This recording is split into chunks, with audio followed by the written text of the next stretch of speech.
Bismillahirrahmanirrahim. Assalamualaikum warahmatullahi wabarakatuh.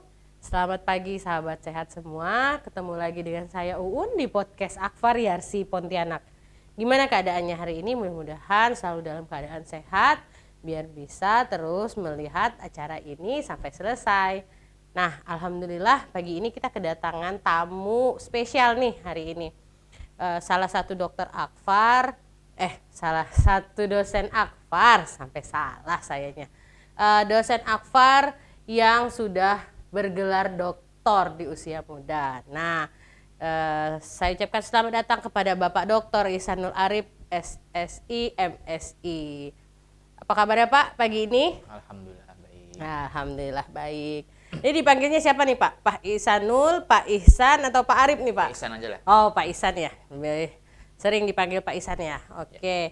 Nah Pak, hari ini kita tuh temanya adalah motivasi belajar. Wah nih Bapak usianya masih muda sekali ya. Waduh ini Bapak nih kalau dikasih ransel sama sepatu cat nih masih bisa disebut mahasiswa nih Bapak nih. Tapi udah bergelar dokter, artinya udah S3 ya Pak ya? Studinya sudah selesai sampai S3. Oh alhamdulillah. Jadi ini kita ceritanya tentang motivasi belajar dan kiat-kiat memperoleh beasiswa. Pak, mau denger dong cerita proses studinya Bapak nih. Nah, Bapak nih dari mana, dari alumni mana, lulusan mana, sampai ke dari S1 sampai ke S3-nya Pak. Ya Pak, silakan. Baik, saya S1 menempuh di Pontianak di Untan di jurusan kimia MIPA Untan, masuknya 2005, lulusnya 2010 awal. Jadi saya kemarin S1 tuh lumayan lama, 4,5 tahun. Karena ya dulu tuh 4,5 tuh sudah tergolong lumayan cepat lah. Iya ya, biasanya 5 tahunan ya Pak ya. Nah, alhamdulillah bisa 4,5. Nah kemudian, setelah itu saya sudah bekerja di Akfar. Jadi dulu itu masih bisa dosen dengan bergelar S1 masih bisa. Berarti dulu. Bapak gabung di Akfar dari tahun berapa Pak? 2010 Juni. Mantap. Jadi 2010 sekarang 2023 hampir 13 tahun ya Pak ya? Hampir 13 tahun saya di Akfar, alhamdulillah. Nah setelah di Akfar setahun mengajar begitu. Kemudian 2011 saya lanjut S2 di UGM. Lanjut S2 di UGM 2 tahun sampai 2013 selesai alhamdulillah S2-nya, kembali lagi ke Akfar. Kembali setelah S2 4 tahun, kemudian 2017 berangkat S3 sampailah S3-nya full time maksudnya ya. 4 tahun Pak ya. 4 tahun itu sampai 2021 alhamdulillah lulus. Sekarang kembali lagi ke Akfar. Wah, lumayan panjang ya Pak ya, 4,5 tahun tambah 2 tahun tambah 4 tahun artinya 10 tahun setengah sudah sampai di S3. Wah. Kalau untuk perjalanan studinya Pak, prosesnya kan panjang ya Pak ya, 4 tahun, 2 tahun sebagai seorang dulu itu apa ya sebutannya remaja lah Pak ya, remaja. Itu gimana tuh Pak bisa tetap fokus di belajarnya, komitmen kan pasti semangatnya turun naik ya Pak ya. Nah Pak bisa ceritakan Pak. Oke baik, berarti mulai dari S1 ya. Iya. S1 itu karena pertama kali saya ibaratnya merantau ya kan, bukan dari Pontianak. Saya besar di Kabupaten Mempawah sekarang, kalau dulu Kabupaten Pontianak. Nah pertama kali itu memang apalagi laki-laki ya dulu ya, dan saya juga lumayan aktif dulu di HMJ sama di BEM. Jadi memang semangat belajar itu ya kadang ya pasti naik turun, tapi ketika mulai turun itu kayak apa ya, kembali lagi mengingat bahwa tujuan kita kuliah itu ya apa yang kita mulai itu harus kita usahakan selesaikan. Jadi apalagi S1 itu kan kayaknya masih dibiayai orang tua di awal kan, jadi dimotivasi dari dalam diri itu adalah jangan sampai mengecewakan orang tua. Paling tidak kalaupun tidak bisa membuat bangga, paling tidak jangan sampai membuat kecewa. Jadi itu yang kayak motivasi dari diri Motivasi sendiri. utama berarti orang tua ya Pak ya. Artinya Bapak juga aktif ya di Iya. BEM, HMJ organisasi, dulu. bisa balance gitu. Iya. Ya biasalah kan Pak, kalau anak muda itu kadang-kadang kalau belajar terus dibilang kutu buku, nggak gaul ya. Tapi kalau seandainya memang itu tadi punya motivasi awal ya Pak ya, turun naik itu pasti ya Pak ya. Nah kemudian sampailah di selesai S1 ya Pak ya. Di proses itu kan suka ada ini ya Pak, info-info beasiswa gitu Pak ya. Nah itu kalau Bapak dulu juga mengejar juga untuk beasiswa? Kalau karena saya zaman dulu kan masih belum digital ya, HP Iya. dulu masih HP yang monoponik segala macam.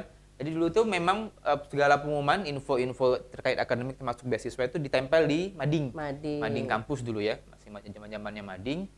Jadi untungnya dulu mading itu memang berdekatan dengan pintu masuk mau ke lab kimia. Jadi ketika mau masuk lab misalnya atau entah mau praktikum atau mau penelitian itu ngelewatin mading. Jadi ya memang balik lagi ke mahasiswa sih. Karena ada juga yang mungkin malas gitu ya. Lewat aja gitu Pak ya. Lewat doang nanya. Karena memang ya beasiswa itu sebenarnya kalau saya menyimpulkan tuh dua aspek, mampu dan mau. Iya. Nah, jadi Bener sih. ada yang mungkin mampu baik dari akademis maupun juga mungkin bisa layak gitu ya. Tapi kadang mau ini dalam tanda kutip dia tidak telaten mencari informasi. Iya, artinya semangat juga harus ada ya Pak ya. Terus. Iya. Kemudian saya S1 itu dapat beasiswa dulu namanya beasiswa PPA, mungkin sekarang udah ganti nama jadi KIP. PPA itu dulu diajukan di semester dulu itu belum ada, zaman saya dulu belum ada beasiswa dari awal kuliah. Jadi kuliah dulu dengan biaya sendiri, kemudian di semester 3 itu bisa mengajukan beasiswa dengan melihat Syarat IPK dengan IPK di semester sebelumnya. Oh iya, berarti syaratnya hasil studi dari 2 semester sebelumnya iya. diajukan di tahun kedua. Dulu itu ada dua skema kalau beasiswa zaman saya dulu itu, ada beasiswa prestasi yang PPA, kemudian ada beasiswa yang untuk memang mahasiswa yang kurang mampu. BBM dulu namanya, beasiswa bantuan mahasiswa kalau nggak salah. Nah itu kalau yang PPA itu lebih kepada IPK yang dilihat, tidak melihat mampu tidak mampunya, tapi lebih ke prestasi. Kalau BBM itu lebih ke yang tadi, surat keterangan tidak mampu itu wajib jadinya. Jadi memang untuk mahasiswa mungkin tidak terlalu advance nih prestasi, tapi lebih kepada kemampuan. Finansial. Nah itu dan memang kalau untuk yang beasiswa di semua beasiswa mungkin ya, kita tuh dipantau, kita per semester atau per tahun, saya nggak lupa, itu harus melaporkan IPK kita. Iya, berarti ada apa ya? Syarat ya Pak ya, misalnya kamu udah dikasih beasiswa nih, artinya kamu nggak boleh males-malesan, berarti harus lebih semangat lagi harusnya ya Pak ya. Ada tanggung jawab lebih ketika diberikan beasiswa. Nah itu kan proses Bapak di S1 ya, S1 itu kan ya remaja yang emosinya masih turun naik, semangatnya apalagi. Nah terus kalau S2 itu kan artinya udah agak lebih matang lah Pak ya, karena udah pengalaman kerja setahun, baru lanjut lagi S2. Kalau untuk S2 Bapak juga tetap mencari beasiswa atau biaya sendiri pada saat itu? Lanjut S2 itu kan karena sudah kerja ya, sudah kerja di Akfar setahun begitu. Nah, saya karena merasa sudah kerja, jadi tidak ingin lagi membebani orang tua lagi, karena mereka sudah kerja dan sudah 20 lebih, itu kan masih 22 kalau nggak salah. Jadi mulai mencari beasiswa. Nah, karena waktu itu karena sudah statusnya dosen saat itu, sudah bekerja di Akfar, mencari jadinya lewat jalur beasiswa dosen. Waktu itu alhamdulillah dapatnya BPPS dulu namanya, beasiswa program pasca sarjana, khusus dosen Pak ya. Itu diajukan, dan waktu itu ketika masuk tahun pertama saya belum dapat waktu itu. Jadi tahun pertama saya pakai biaya sendiri dulu. Di tahun kedua ngajukan lagi, alhamdulillah di tahun kedua dapat. Jadi saya S2 tuh jadi cuma setengah dari perjalanan yang dibiayai. Artinya bisa dikatakan separuh dengan usaha sendiri, karena tadi Bapak udah punya rasa udah matang nih, nggak usah ngerepotin orang tua lagi ya istilahnya. Terus sebagiannya pengajuan mahasiswa di proses perjalanan studi ya Pak ya. Nah Untuk S2 berarti S2 selesai balik lagi ke Akfar dulu, ngajar dulu. Balik lagi dulu 4 tahun. Oh iya. Kalau untuk S3-nya Pak kemarin juga beasiswa.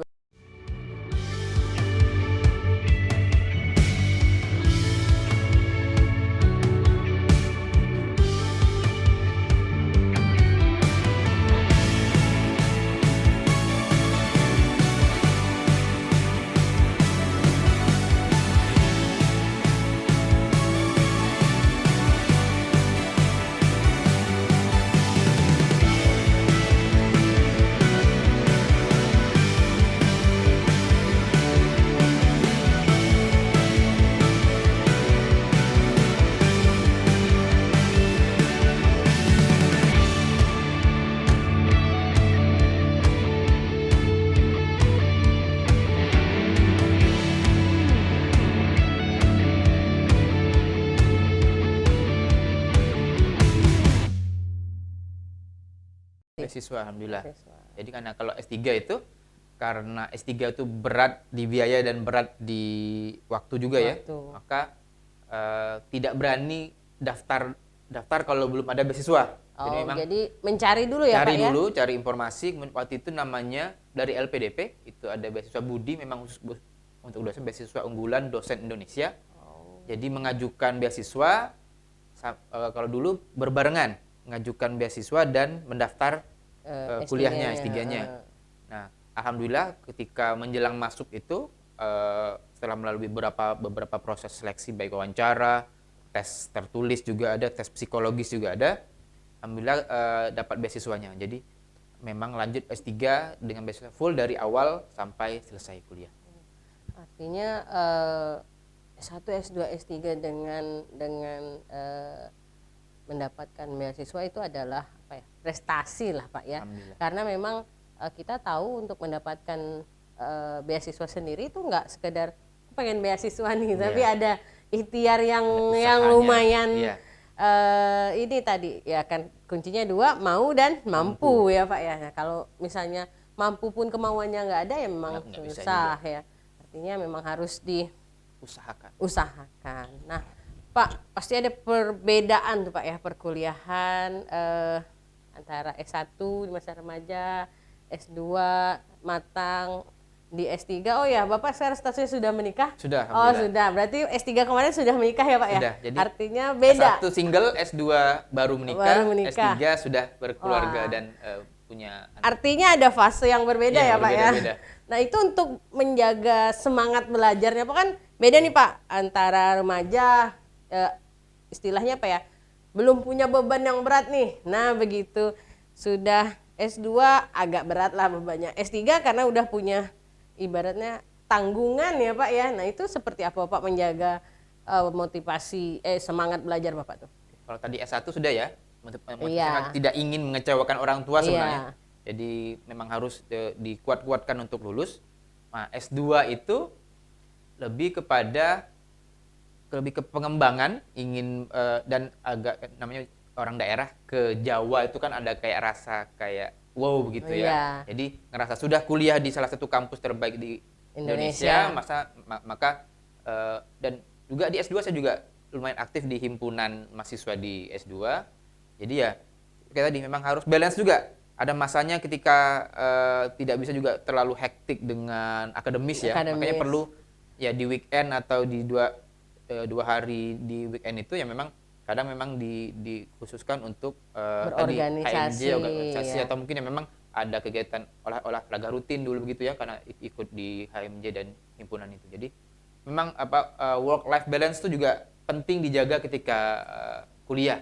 Karena memang kita bukan robot gitu ya. Kita memang perlu ada jeda, jangan juga terlalu ngoyo, kecuali memang ya misalnya udah mendekati deadline ya kadang-kadang mau nggak mau sampai lembur sampai semalaman juga ada dulu. Pasti lah Pak ya. Pasti ada. Jadi proses perkuliahan itu ya tetap lah Pak ya, happy-nya ada, sedihnya ada, sibuknya ada, pasti komplit lah, paket komplit ya Pak ya. Untuk prestasi Pak, selain ya mendapatkan beasiswa itu tadi kan prestasi ya, dari proses studi Bapak yang panjang udah punya prestasi apa aja Pak? Kalau prestasi juara-juara terakhir ikut Ikut. lomba tuh memang di S1 saya mewakili Untan dulu di kompetisi atau ya ibaratnya Olimpiade Kimia untuk mahasiswa. Itu sampai ke UI waktu itu sebagai tuan rumahnya. Memang waktu itu masih belum rezekinya untuk juara. Tapi minimal ya sampai level Untan, saya mewakili Untan dengan beberapa teman di bidang lainnya, ada biologi, ada matematika, berangkat ke sana. Waktu itu kompetisi kimia, kompetisi sains karena untuk semua mata kuliah di MIPA berangkat, tapi memang belum rezeki untuk juara. Kalau S2, S3-nya paling ikut organisasi itu Iya, aja ya karena Pak S2 ya. kan agak jarang ya Udah, lomba-lomba iya, gitu, udah agak lomba-lomba, jarang. iya. Karena udah itu tadi tuh udah masuk fasenya Iya, fase masuk matang fase ya. matang. Oke. Eh, untuk nah Pak, Bapak sekarang kan udah melalui proses 3S ya, S3 ya.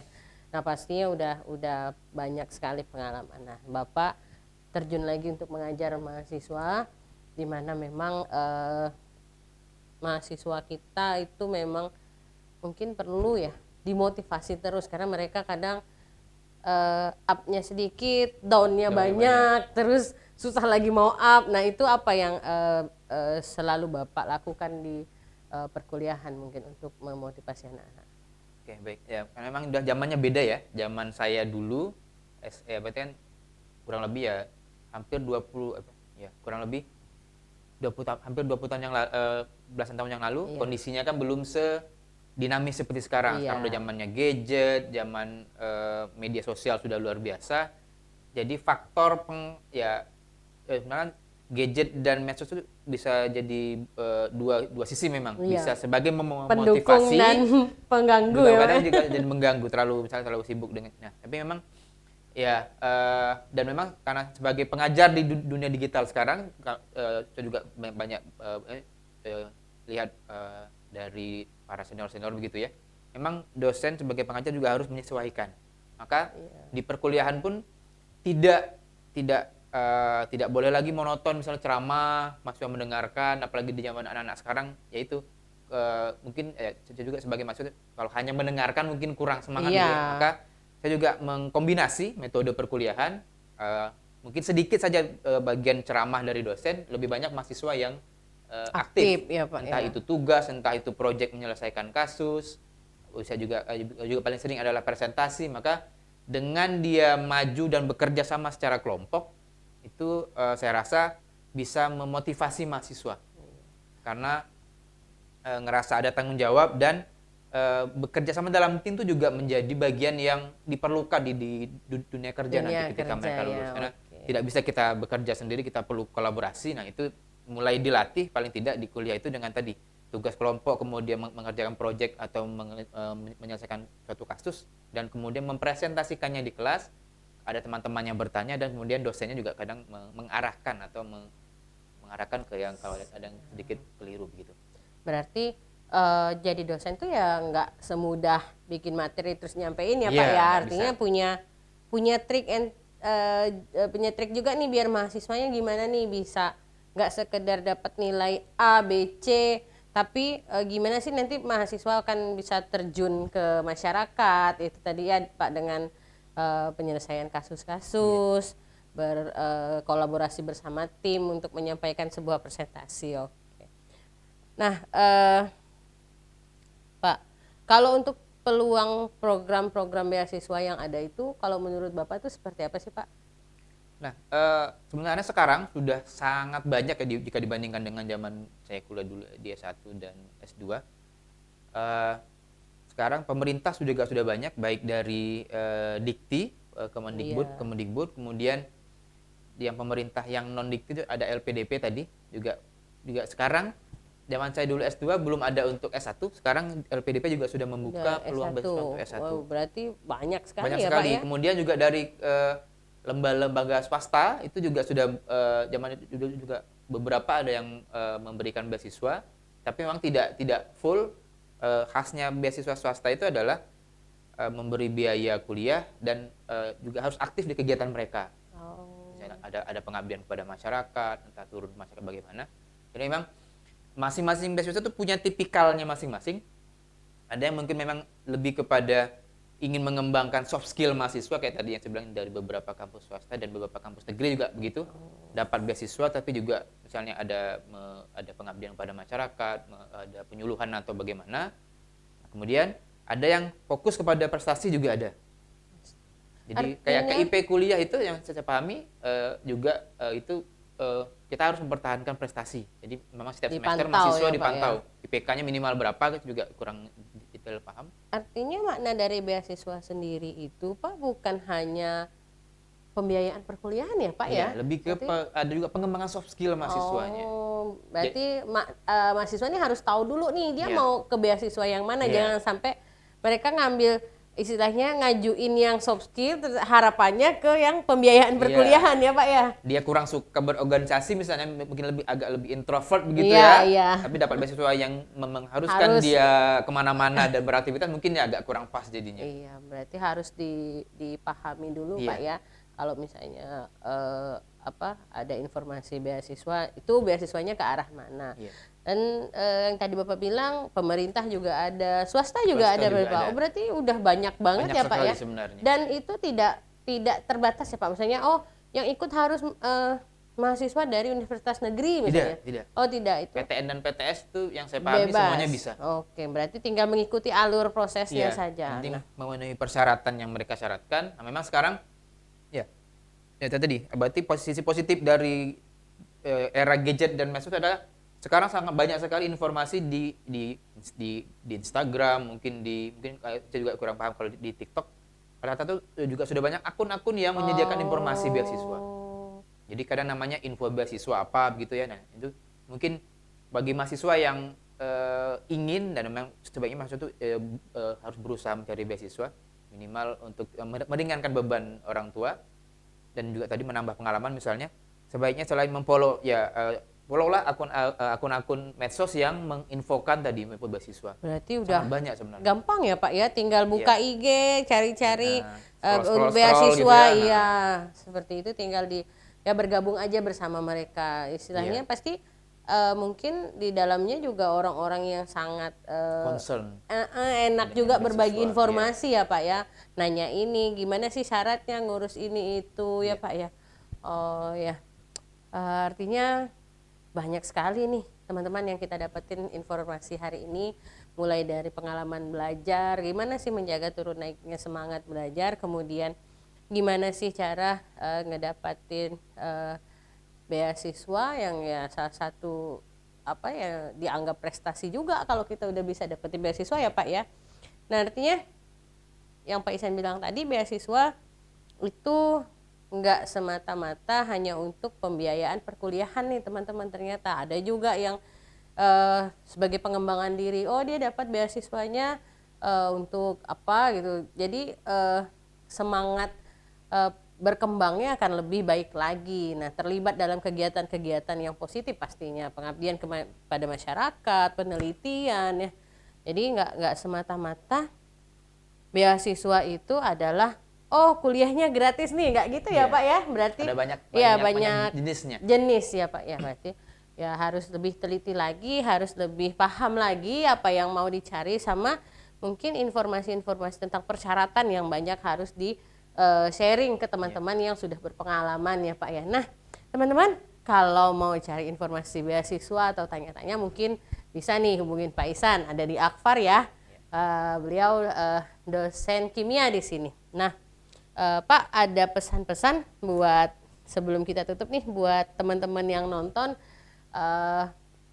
untuk motivasi belajar dan semangatnya untuk mencari beasiswa. Dimana kan kita tahu nih kalau ternyata beasiswa itu nggak hanya biaya pendidikan, artinya semua berpeluang ya Pak ya. Maksudnya mampu dalam pembiayaan atau tidak mampu dalam pembiayaan bisa kan untuk mengikuti beasiswa. Nah, kita minta tipsnya nih dari Bapak untuk teman-teman yang nonton. Baik, rekan-rekan sekalian, jadi berdasarkan pengalaman yang saya alami, mencari beasiswa itu dimulai dari tadi kemauan kita, kemudian tadi teliti kriteria yang dicari atau yang akan dilakukan oleh penerima beasiswanya nanti. Jadi kayak tadi ada yang khusus kepada pembiayaan kuliah, berarti memang itu untuk mahasiswa yang concern kepada akademik, atau mungkin juga ada beasiswa yang sifatnya pengembangan soft skill, kayak tadi lebih kepada ke masyarakat, pekerjaan sosial dan segala macam. Jadi memang kita harus dilihat-lihat juga sesuai dengan apa bahasa sekarang passion kita. Passion kita lebih ke akademis atau lebih kepada ke sosial misalnya. Nah, itu kita teliti baik-baik, kita cermati persyaratannya, penuhi persyaratannya, dan kemudian daftar, kemudian ikuti seleksinya. Dengan begitu mudah-mudahan dengan usaha yang sudah kita usahakan semaksimal mungkin, mudah-mudahan dapat meraih beasiswa tersebut. Dan jangan lupa setelah mendapat kita pastinya akan ada tanggung jawab. Baik tadi kalau akademis lebih kepada melaporkan prestasi akademis kita, yang kalau ke sosial tadi berarti kita harus ikut andil di dalam semua kegiatan yang mereka selenggarakan. Jadi gitu. Saya kira itu. Oke. Nah, terima kasih Pak Ihsan, teman-teman. Mudah-mudahan apa yang kita sampaikan tadi bermanfaat ya. Jadi buat teman-teman yang mungkin bingung nih, aduh kayaknya kuliahnya monoton nih, gini-gini aja, cuma belajar aja, pengen ikut kegiatan apa, tapi bingung mau kemana. Nah boleh tuh mungkin cari tentang beasiswa ya Pak Ihsan ya, yang bisa mengajak kita ke kegiatan-kegiatan pengabdian kepada masyarakat. Nah kan ada tuh mahasiswa yang tidak fokusnya hanya ke akademik ya Pak Ihsan ya.